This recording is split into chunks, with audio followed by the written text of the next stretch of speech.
Allahumma sholli ala Sayyidina Muhammad wa ala ali Sayyidina Muhammad. Semoga Sholli. Buya dan keluarga dan semua santri Buya selalu dalam rahmat dan lindungan Allah Subhanahu wa Amin, taala. amin ya rabbal alamin. Buya, saya hamba Allah dari Bandung, Buya. Saya harus bagaimana, Buya? Saya sudah menikah, sudah hampir mau 2 tahun dan alhamdulillah sudah dikaruniai seorang anak perempuan. Mohon bimbingannya dari Buya. Ternyata istri saya, maaf Buya, anak hasil di luar nikah, Buya. Nah, sedangkan saya akad ijab kabul dinisbatkan kepada bin bapaknya yang seharusnya dalam hukum Islam itu bukan walinya karena bukan bapaknya, Buya. Apakah pernikahan saya sah, Buya? Dan setelah saya tahu seperti ini, saya harus bagaimana, Buya? Apakah saya harus akad nikah kembali atau bagaimana? Terima kasih, Buya. Baik, yang pertama adalah dia adalah hasil zina, ketahui itu adalah perbuatan orang tuanya. Adapun istri Anda adalah solehah, jangan dibawa-bawa perzinahan orang tua kepada sang anak. Jangan menjadikan itu cacat. Istri Anda adalah wanita mulia yang lahir dalam keadaan fitrah, suci. Jadi kalau ada kesalahan zina orang tuanya, jangan dibawa-bawa. Dan jangan diungkit juga, Jangan Buya. diungkit sama sekali. Dan dia adalah bisa menjadi kekasih Allah. Ini yang pertama. Anda terima beliau adalah dengan senang hati, dengan cinta dan kasih sayang. Dan jangan diungkit. Itu bukan kesalahan dia. Dan juga mungkin kepada mertua juga jangan sampai berubah. Mertua Buya. jangan berubah juga. Mertua mungkin saja sudah bertobat dan Allah sudah Iya, ampuni. Buya. Baik, adapun masalah pernikahannya, yang jelas anak Anda nyambung kepada Anda. Anak Anda nyambung kepada Anda. Kemudian dihimbau untuk, kalau Anda menganggap itu sah begini, di dalam madhab kita memang harus ada yang namanya wali yang sesungguhnya. Baik, wali yang sesungguhnya. Akan tapi dalam kasus tertentu ada, misalnya di dalam madhab Imam Abu Hanifah radhiyallahu ta'ala anhu, tidak harus pakai wali tapi harus disebutkan maharnya. Artinya pernikahan Anda bisa dianggap sah karena sudah terjadi. Bisa dianggap sah dengan mengikuti madhab yang lain. Seperti dalam madhab Imam Abu Hanifah, dengan catatan waktu itu ada maharnya. Maharnya disebut dengan jelas. Baik, akan tapi ini himbauan. Lebih cantik, lebih indah, biar Anda semakin mantap. Tapi dengan ini Anda tidak usah ragu. Ini bisa dianggap dibenarkan di dalam madhab lain. Karena sudah ada 2 saksi, kemudian ada mempelai laki, dan ada ijab dan qabul. Dan wanitanya juga mengetahui dalam hal ini. Baik.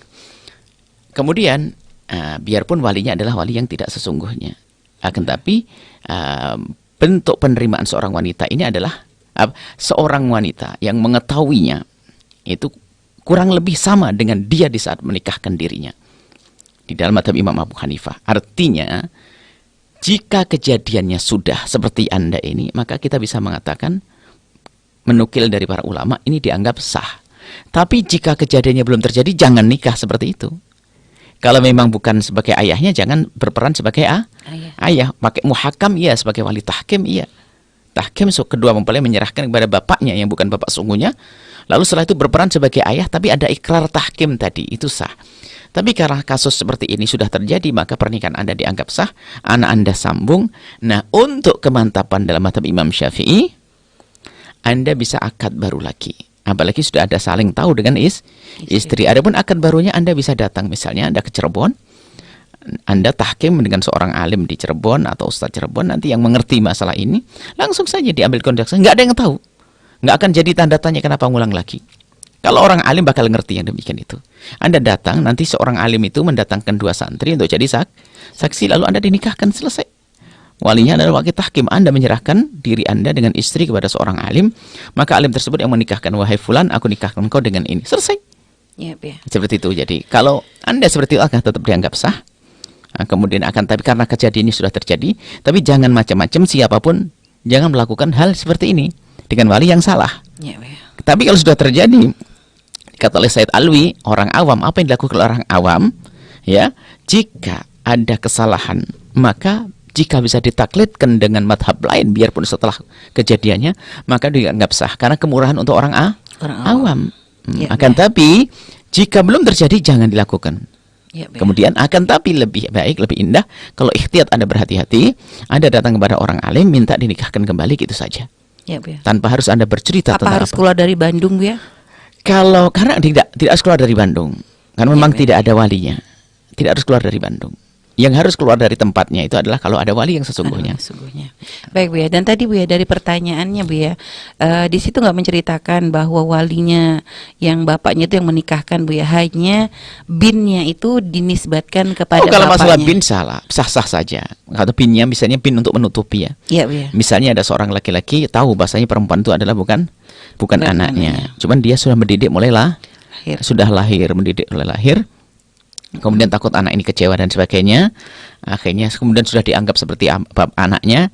Tinggal kesepakatan antara dia dengan mempelai pria, dia dengan wali, dengan yang menikahkannya. Hakim misalnya. Hakim, Pak Hakim, tolong. Ini yang menikahkan adalah Pak Hakim. Cuman sebut binnya saya hanya untuk menutupi umat saja.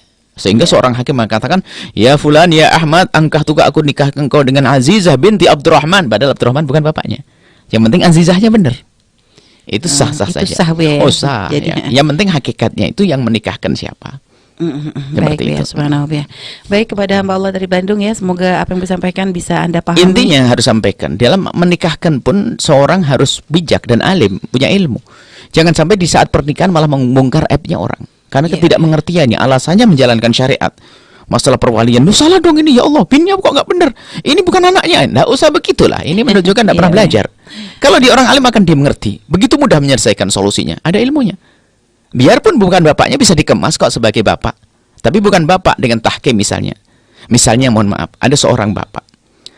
Bapak yang tahu misalnya berzina dulu. Na'udzubillah, semoga Allah menjauhkan dari zina. Akhirnya menikahi ibunya. Sehingga betul-betul anak itu dirawat oleh sang ibu. Bukan anaknya, cuman selama ini sudah dianggap sebagai anak. Tapi bagaimana agar sang bapak ini bisa menikahkan, berperan sebagai seorang bapak? Seolah-olah seorang bapak. Tinggal kesepakatan bahasanya antara anak perempuannya yang bukan anaknya dengan mempelai laki menyerahkan ke dia, namanya tahkim. Sehingga dia menikahkan bukan sebagai wali bapak, tapi sebagai muhakkam. Tinggal berkata nanti, wahai fulan, aku nikahkan kau dengan putriku, seolah-olah begitu. Itu sah. Nggak susah kalau ada ilmunya. Menutup aib ini makanya penting sekali. Maka ilmu itu penting, disitulah nanti fungsinya untuk bisa menutup aibnya orang. Pernikahan tetap sah, nggak ada masalah tanpa membongkar aibnya orang. Tapi kalau misalnya tadi dari bapaknya itu mentaukilkan kepada orang lain untuk menikahkan, tapi belum dianggap benar Bu ya? Tidak, karena yang mewakilkan bukan bapak. bukan Hendaknya sang dua mempelai itu yang menyerahkan. Yang menyerahkan. Nama tahkim itu bagaimana bunyinya? Gitu. Kedua mempelai menyerahkan kepada seseorang untuk menikahkan mereka. Misalnya seorang Ahmad dengan Azizah berkata kepada si Kiai Umar, ya Syekh Umar, kami berdua menyerahkan kepada Anda untuk nikahkan kami. Lalu Syekh Umar menerima, saya terima. Namanya muhakkam. Bisa nggak Bu ya, misal Bu ya, ini satu contoh, seorang bapak tuh pengen bener-bener supaya menantunya nih nggak tahu nih kalau misalnya anak perempuannya bukan dari pernikahan gitu Bu ya, sehingga kalau nanti dia mengatakan kepada anak mempelai laki dan mulai perempuan untuk menyerahkan kan akan ketahuan gitu Bu ya. Bisa dikemas. Nah itu gimana cara mengemas yang indah Bu ya? Dikemas bahasanya nanti diajak duduk bersama, orang lainnya serahkan aja. Mempelai dengan ditalkin dua-duanya. Oh gitu. Ditalkin gampang, itu mudah ditalkin. Kamu berdua, wahai calon mempelai berdua, kamu serahkan kepada ini, kami berduanya ini. Jadi mudah. Bagi orang alim ngerti itu, nggak usah. Mestinya hal ini nggak bisa.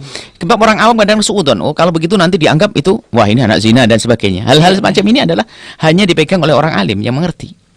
Iya, Supaya untuk ilmu menutup. Kalau ini ilmu menutup disebar nanti orang suudon nanti. Padahal menutup itu adalah bukan berarti harus ada aib. Hanya untuk kemantapan saja, kan begitu. Enggak. Iya Bu ya.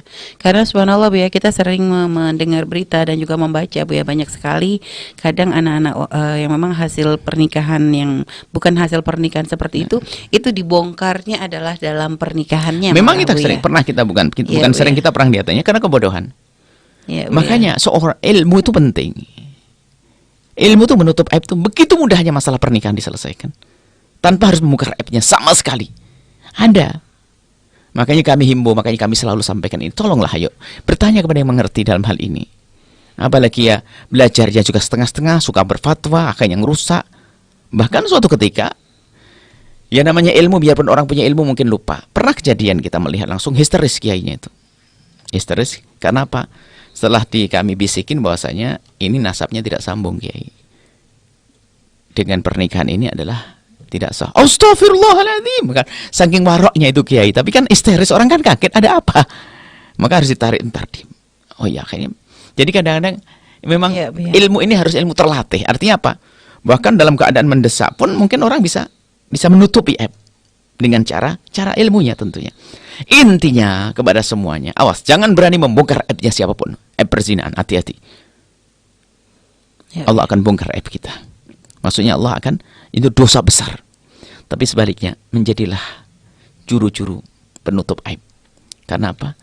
Zina itu Nabi Muhammad menganjurkan untuk bisa ditutup. Karena apa? Kalau sudah zina tidak ditutup, akan menyebar ke sana-sana. Dan itu menjadikan malapetaka untuk bangsa, untuk negeri, untuk masyarakat. Na'udzubillah. Dan di dunia dan di akhirat akan terhinakan, itu saja.